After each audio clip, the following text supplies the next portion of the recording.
Thank you so much, thank you so much.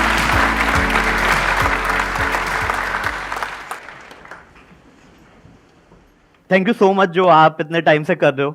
But हुआ क्या है ना, देखो इससे एक प्रॉब्लम भी हुई है। नॉन प्रॉफिट और दिल से कर रहे हो, लेकिन काफी लोगों को अब ये बिजनेस लगता है। और जो मोटिवेशनल स्पीकर है ना, वो कुछ भी बोल के चले जाते हैं। जैसे बोलेंगे an idea can change your life, it can make you millionaire. पूरी बात कोई नहीं बताएगा, that idea can make you bankrupt also ना। When life give you lemon, make a lemonade. क्या मीनिंग है इसका? क्या? It's just like when life give you बैंगन, make बैंगन का भरता। कुछ भी राइम ही मारे जा रहे हो। सच में मैं बता रहा हूं, आपको बोलेंगे जेफ बेजोस अमेज़न कहां स्टार्ट हुई? गैराज में। लैरी पेज, सर्जी ब्राइन, गूगल कहां स्टार्ट हुई? गैराज में। माइक्रोसॉफ्ट, बिल गेट कहां स्टार्ट हुई? गैराज में। आप भी स्टार्टअप शुरू कर देते हो गैराज में।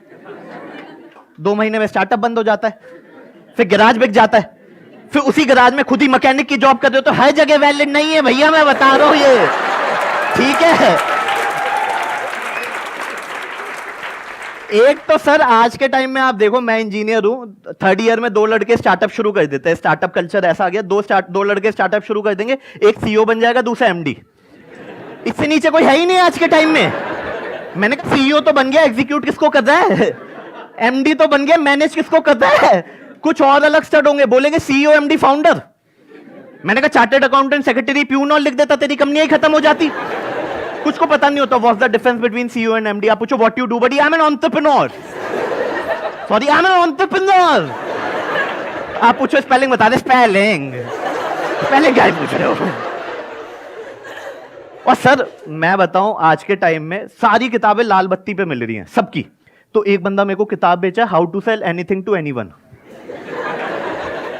तो मैं क्यूरियस आदमी, मैंने उससे बात कर ली, पता चला बुक का ऑथर घूम रहा है हमारी लाल बत्ती पे।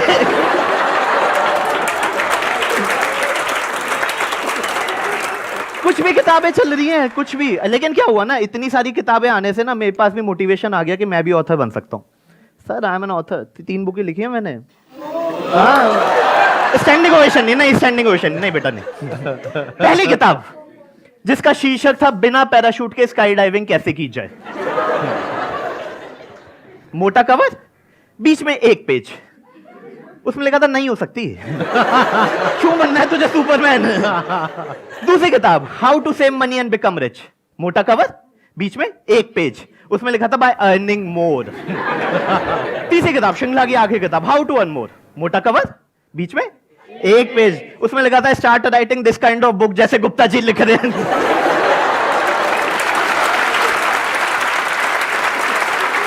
Big round of applause for him.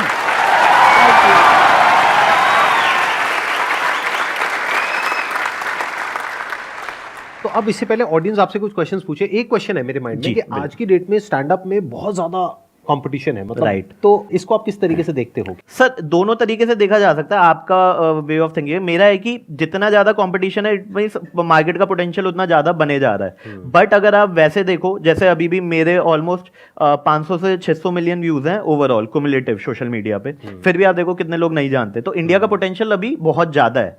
And ये तो मैं दिल्ली की बता रहा हूँ, मतलब जो हम मेट्रो सिटी बोल रहे हैं। अगर और आगे जाओ, अगर आप टीयर 2 में, तो अभी क्या है दिल्ली में, अगर आप आज के टाइम में नोटिस करोगे तो हफ्ते के ऑलमोस्ट 50 के करीब शोज हो रहे होंगे जो प्रॉपर शोज हैं। तो आपका जो मार्केट है वो टीयर 2 टीयर 3 में भी है। मतलब मुझे याद है, मैंने 2013 में जो मेरे शोज होने लगे थे वो काशीपुर में मैं शो करके आया था 2013 में।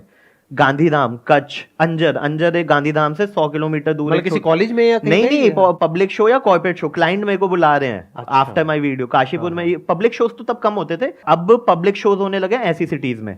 लाइक मैं सहारनपुर से हूँ तो सहारनपुर में हो रहे हैं, अलीगढ़ में हो रहे हैं, मेरठ में हो रहे हैं। तो अभी भी लेकिन आप देखो वहां पे महीने का एक शो हो रहा है।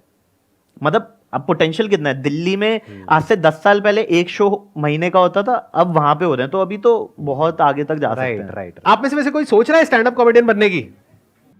परफॉर्मेंस दिखाओगे यहाँ पे आकर के कुछ छोटी मोटी? बिल्कुल, आ जाओ, ओपन माइक आ जाओ। ये हमारे जज हैं। बिल्कुल, आप परफॉर्मर हो। अरे ये सब नहीं भाई, ये सब नहीं। जज तो सर मुझे लगता है ऑडियंस है स्टैंड अप कॉमेडी में। नहीं ऑल अरे अच्छे नंबर मिलेंगे। All the best, all the best. तो सबसे पहले जब मैंने अपनी लाइफ की शुरुआत करी, लाइफ की अभी मतलब शुरुआत ही हो रही है, तो जिंदगी में सबसे पहले सूखा पड़ा था। सूखा इन द सेंस जैसे सर की नहीं थी गर्लफ्रेंड तो मेरी भी नहीं थी। मेरी तो थी यार, मेरी थी। क्या बातें कर रहा है सर ऐसे ना करो, ऐसे बातें मत कर यार। मेरा कॉन्फिडेंस लोअर है सर, मुझे तो मोटिवेट मैं क्या करो। तेरा मोटिवेशनल स्पीकर है ये क्या बात है? आपकी थी? हाँ हाँ मेरी थी, मेरी स्कूल टाइम की थी, आज भी है। एक ही थी? हाँ हाँ एक ही थी, एक ही है, एक ही रहेगी। तो आपकी, आप कह रहे हो आपका सूखा पड़ा था? हाँ सूखा पड़ा था। इन इसका द क्या सेंस भाई मतलब है? लड़की नहीं थी, लड़की के नाम पे सिर्फ एक घड़ी थी हाथ में और कुछ नहीं था, और किसी का हाथ नहीं था। तो जब एक गर्लफ्रेंड आई तो उसने कहा भी जिंदगी में कुछ करना है। मैं कहा चलो भाई कर लेते, अगर तू कह रही है तो ठीक है।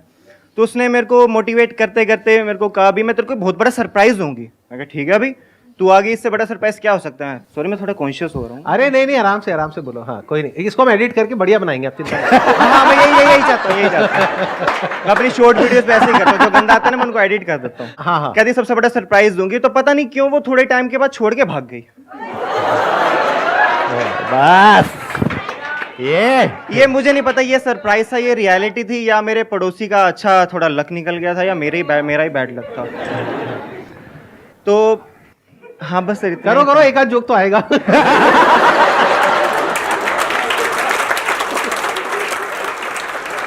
बस इतना ही था सर। इतना ही था, इतना याद है। बढ़िया यार। अगर Thank you so much. आपने कोशिश करी, बहुत बड़ी बात है। हाँ। I think the biggest thing is कि स्टेज पे आके बोलना ये बहुत इजी लगता है हमें, लेकिन जैसे ही आप स्टेज पे आते हो ना, इतने सारे लोग देखते हो, आपका दिमाग ब्लैंक हो जाता है, हाथ कांपने लग जाते हैं, ऐसे एकदम होने लग जाएगा। तो हाँ। वो इसके लिए एक बार जोरदार ताली हो जाती है। बहुत बढ़िया, आपने बहुत अच्छा किया, ऑल द बेस्ट। बहुत अच्छा लगा। अभी क्या, अभी सूखा पड़ा हुआ है, गीला पड़ा हुआ है क्या? अभी तो सूखा ही पड़ा। सूखा पड़ा है भाई, सूखा। कैमरे में अपनी शक्ल दिखा दो। अगर कोई कन्या मुझे देख रही है तो प्लीज। सर आप क्या क्या करवा रहे हो, रिश्ते करवा रहे हो आप शो के बीच में, यहाँ पर कुछ भी हो रहा है। बताइए जी, कौन है जो इनसे कुछ पूछना चाहते हैं, बात करना चाहते हैं, कोई मजेदार सा क्वेश्चन? किसी को रोस्ट कर सकते हो आप? हाँ कर लेंगे, बताओ। संदीप सर को कर दो। नहीं जिस थाली में खाया उसी में ये किसने बोला है? ये अच्छा था। माइक दिया जाए, माइक दिया जाए। जिस थाली में खाया उसी में छेद।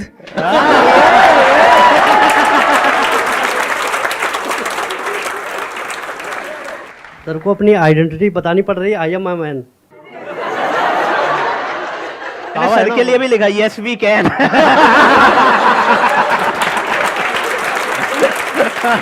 पूरा मैं लाया हूँ यहाँ पे ना सारा, कि किसी को कमी ना पड़े मोटिवेशन की भी। सर मेरा क्वेश्चन ये था कि कभी आपका शो बहुत ही खराब गया है कि मतलब ऐसा हो गया हो कि भाई यहाँ से तो निकलना पड़ेगा? एक्चुअली पता है आपको, मैं एक फन फैक्ट बताता हूँ। जैसे अब तो ठीक ठाक चले जाते हैं, जब लोगों को पता ही नहीं था स्टैंड अप कॉमेडी क्या होती है 2012-13 में, तो ऐसा होता था कि एक दिन शो बहुत ही क्रेजी जा रहा है और एक दिन ऐसा जा रहा है कि नस काट लो, मतलब उस लेवल पे।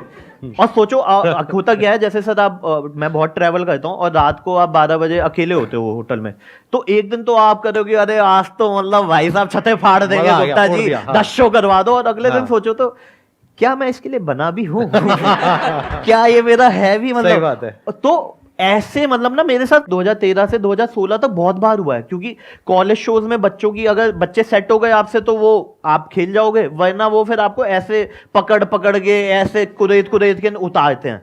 तो उसके बाद लेकिन 2016 के बाद से मैंने ना वो एक थ्योरी अपना ली थी कि 1 show 1 day at A time. मतलब आज का शो है, अच्छा गया तो भी ठीक है, बुरा गया तो भी ठीक है, क्योंकि अब मैंने ये सोच लिया कि यार मैं 10 साल से कर रहा हूं, मैं तो अच्छा ही था, हो सकता है आज की ऑडियंस बुरी होगी। खत्म। ये इनफैक्ट हर आर्टिस्ट के साथ होता है। कोई भी अगर ये कहेगा ना कि ऐसा नहीं होता है तो वो झूठ बोल रहा है, मतलब सबके साथ में होता है। जैसे कभी कोई सेंचुरी मार देता है, कभी 0 पे आउट हो जाता है। This is part of the game. Sir एक बात पूछना चाहता हूँ, जब आप गाली दे के गए, जब आप पहली बार गए तो घर में आपका फिर खातिरदारी हुई? आई थिंक थोड़ा सा मैंने ऐसा नहीं किया था, सडनली मैंने उन्हें दिखा दिया कि ओ भैंस की, मतलब लोगों को ना मजा नहीं आता है जब तक हल्का फुल्का कुछ ना हो। तो अभी देखो हल्का सा आपने किया, कितनी खुश हो गई जनता। मतलब मुझे लगता मैं कर दूं तो आप पागल ही हो जाओगे। संदीप सर एक्सपेक्टेड नहीं है ना, आप तो खुद जीते मेरे। नहीं कर रहा भाई, नहीं कर रहा। मैं हूं सर आपके भी, आप पे मैं कर दूंगा, आप करते रहो। मैंने धीरे धीरे अवेयर कराया था, मतलब पहले उनको जैसे कुमार विश्वास उस टाइम पे बहुत फेमस होते थे, या सुरेंद्र शर्मा सर वो बहुत फेमस होते, तो धीरे धीरे उनका लेवल अप करा। और फिर एक दिन जब शो में लेके गया तो मैंने उनको थोड़ा मतलब माइंड में हल्का डाल दिया था कि यार ये वो नहीं है जो मतलब हल्का हल्का। और लेकिन जब 1 घंटे का शो देखते हो ना यार, सो आई थिंक क्या होता है ना, आपको जैसे अभी से वो लग रहा है कि यार गालियों से चल जाएगा गेम, बट अगर आप 1.5 घंटा स्टेज पे रहना है ना, तो आपको कंटेंट चाहिए ही। गाली कैन बी द फिलर। वो फिलर क्यों है? क्योंकि जो हमारी ऑडियंस है, लेट्स बी ऑनेस्ट, वो 18 से 24 की है। जो डेली अब आप किसी से, मैं अगर आपसे ऐसे संवाद करूं कि और महोदय आज आप क्या खाने में खा के आए हैं, जीवन आपका अति उत्तम लग रहा होगा, तो आप बोलोगे यार ये तो मैं बात ही नहीं करता ना। लेकिन अगर मैं बोलूँ और भाई क्या मचा रहे हैं, फोड़ रहे हैं, बिल्कुल भैंस की आंख दे रहे तो बाल कातिल लग रहे हैं, तो ये आपकी भाषा है। ये आप अपने दोस्त से ऐसे बात कर दो तो वो कॉन्शियस कॉल ही होती है कि यार अगर ये हल्की फुल्की थोड़ी सी बातें करेंगे बीच में तो लोगों को मजा आएगा। अदरवाइज ऐसा थोड़ी है 10 साल या 5 साल से जो बंदा कर रहा होगा उसे पता नहीं होगा कि यहाँ पे गाली देनी है या नहीं देनी।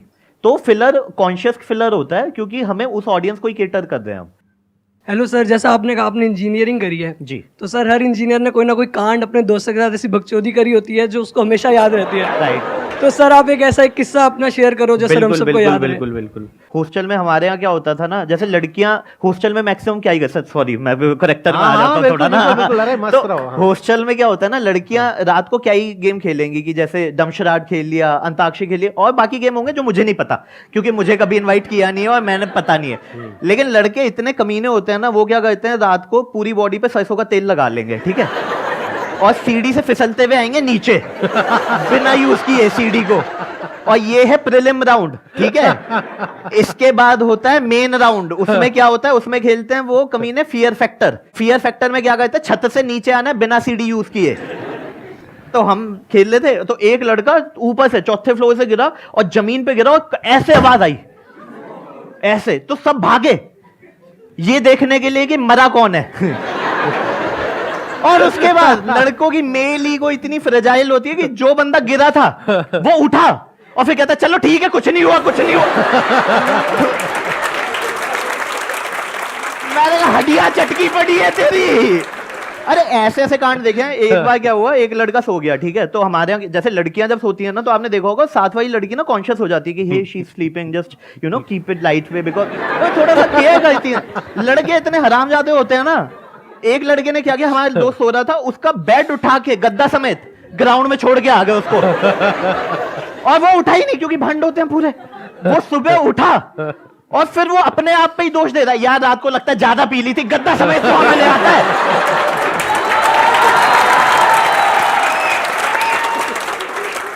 तो ऐसे बहुत सारे किस्से तो चलते रहते हैं कॉलेज में। कॉलेज इंजीनियरिंग से मैंने बहुत कंटेंट कमाया है।